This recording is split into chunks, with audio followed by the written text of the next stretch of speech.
Hey guys, welcome back to another episode of Oak and Agave. I'm Prentice and I am Stu. How do you do? so yeah, this is Stuart, a good friend of mine. He's gonna do some videos with us and we're gonna see if he wants to stick around for a little while. Looking forward to it. But tonight we're gonna get into this guy. This is Branches Bourbon.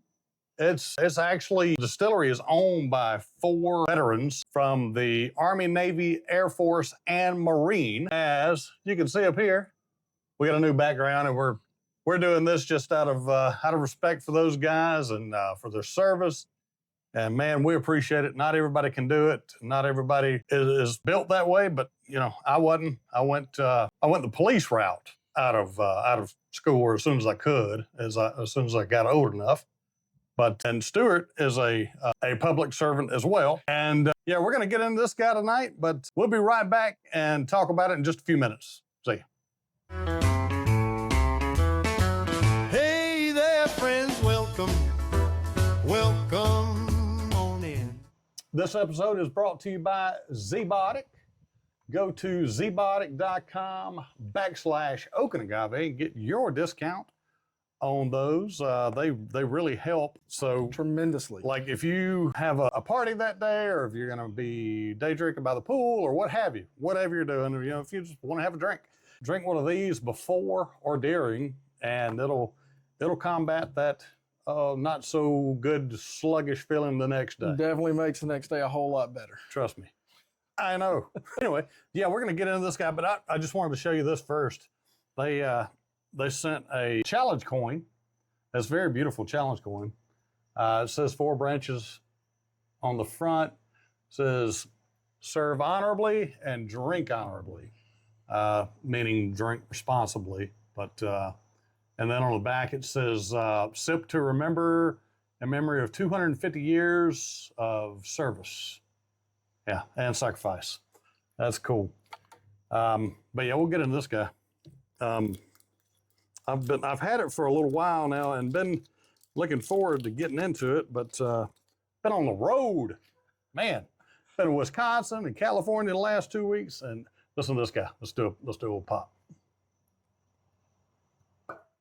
Oh, that's pretty good. nice. Pretty Beautiful. good. Pretty good little pop. We'll get us a little pour of this guy here. All right. And one other thing about these guys, they actually have over 100 years of combined service amongst all 4 of these guys. So that's a really, really cool thing as well. Oh, yeah. Yeah, so roughly 25 years apiece. So that means that they have all retired from their armed service. My son is a veteran, and he actually retired from the Army with a medical retirement. Okay. He had open heart surgery. I guess he got that from his pop. But anyway, let's give this guy a good old nose here. Oh yeah, that's classic bourbon. Right. This one is coming in at 95 proof. It's handcrafted with 4 grains, Okay. and it's the Founder's Blend. I believe this is pretty much a shelfer that you can find Yeah, pretty much anywhere. definitely getting a really good vanilla and citrus in there. Definitely get some citrus. Little brown sugar, maybe a little bacon spice. Yeah. But I can see that as well. heck yeah, let's get into this guy.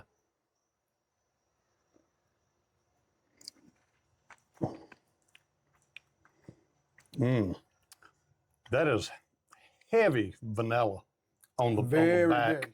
Yeah. On the back of the palate. Right there, the more that you just soak it in, absolutely heavy on that vanilla. Yeah. Maybe even a little nutmeg, or I don't know.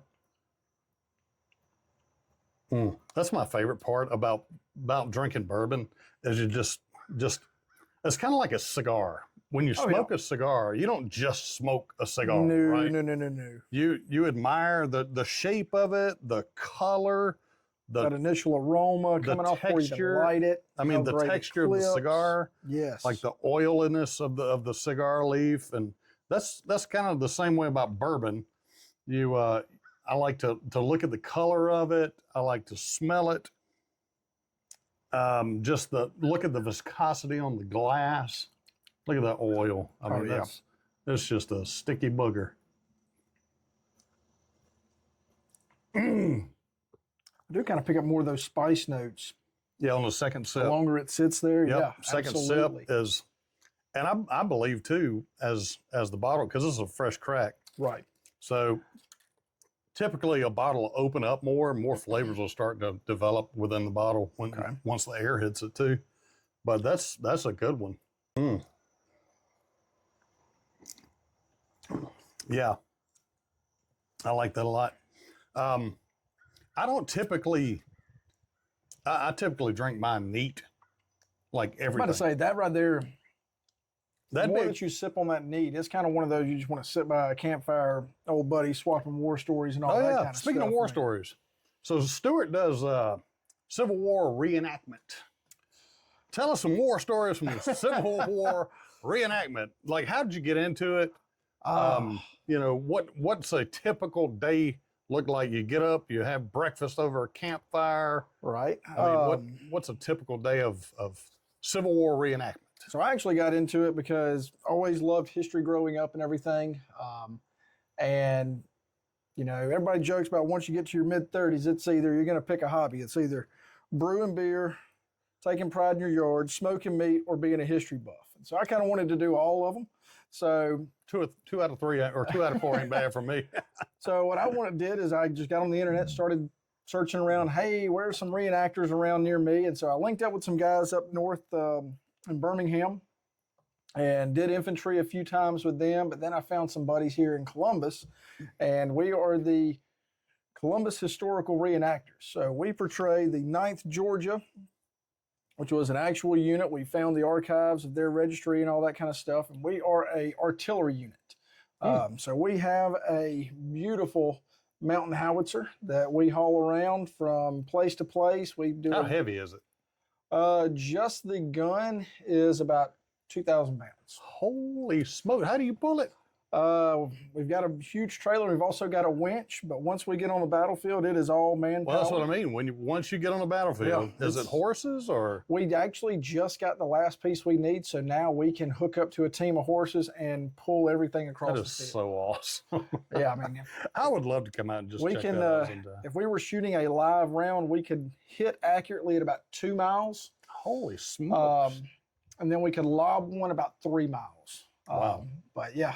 Typical day is we wake up, sleep in canvas tents, wool uniforms, the whole shebang, cook fire over breakfast, then just sit around all day, smoke cigars, have a great time, talk with our buddies. Then about 2 o'clock, somebody will, it's time to go have a battle. Let's go.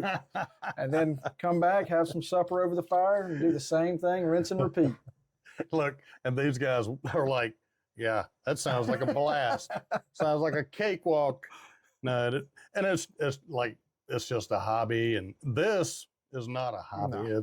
It's a profession. Huge respect. Absolutely. And that's part of the reason that we actually do the reenactments is just to honor all of those veterans. History. Keep that history alive. Share it with all the young bucks. I've even got my son who's 7. He is now our newest powder monkey, and he absolutely loves it. He's asking the other day, when's our next one? When's our next one? That's funny. I'd love to come check one of those out sometime. But anyway, yeah, 4 branches.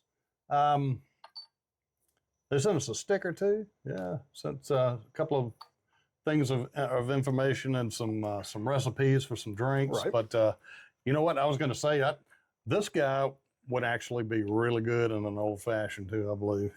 Yeah, I can see that. But neat, it's fabulous. Also, make sure you run out and pick a bottle of this up because it goes for a very good cause too to support these 4 veterans, and they're doing some remarkable things with this.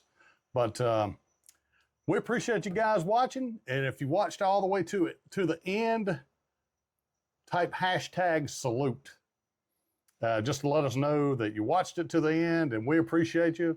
And we'll catch you next time on Oak and Agave. Thank you guys. Have a great night.